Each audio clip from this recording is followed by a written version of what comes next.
Мы видим, что геополитическая ситуация в мире продолжает оставаться напряженной. დღეს ვხედავთ, რომ გეოპოლიტიკური ვითარება ძალიან დაძაბულია. რეგიონში კი ვითარება კრიტიკული. ნატოს ქვეყნები აქტიურად ახდენენ შემტევი ძალების მოდერნიზაციას. ქმნიან და ავითარებენ ახალი ტიპის იარაღს, მათ შორის კოსმოსურ სივრცეში.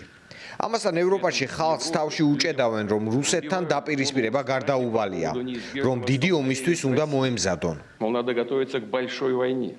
Уже неоднократно говорил, это ложь. არაერთხელ ერთ მნიშვნელოვნად მithქვამს, ეს ტყუილია, ეს ბოდვაა.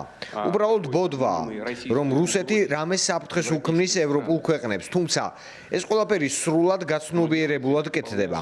სიმართლე ისაა, რომ რუსეთი ყოველთვის, თუნდაც ყველაზე რთულ ვითარებაშიც, ბოლომდე, თუნდაც სულ მცირე შანსის არსებობის შემთხვევაშიც იღწვო და მოეძებნა დიპლომატიური გადაწყვეტა.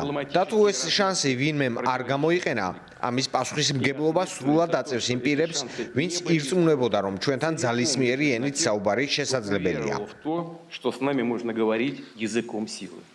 Цели специальной военной операции, безусловно, будут. სპეციალური სამხედრო ოპერაციის მიზნები უპირობოდ მიიღწევა.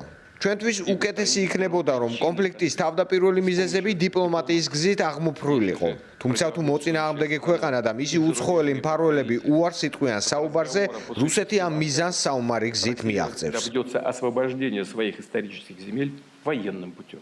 უფერული ზონის შექმნისა და გაფართოების ამოცანა ასევე ეტაპობრივად შესრულდება. ასევე მაღალი ტემპით უნდა გაგრძელდეს შეიარაღებული ძალების მოდერნიზაცია. Работа по модернизации вооруженных сил. ძირითად მიმართულებებს შორისაა სახელმწიფო პროგრამა ჰაერსაწინააღმდეგო და სარაკეტო თავდაცვის, რადიოელექტრონული ბრძოლის საშუალებებისა და ფართო სპექტრის უპილოტო სისტემების დახვეწა. და რა თქმა უნდა, პრიორიტეტებს შორისაა სრულყოფილებაში მოვიდეს სტრატეგიული ბირთვული შეიარაღება.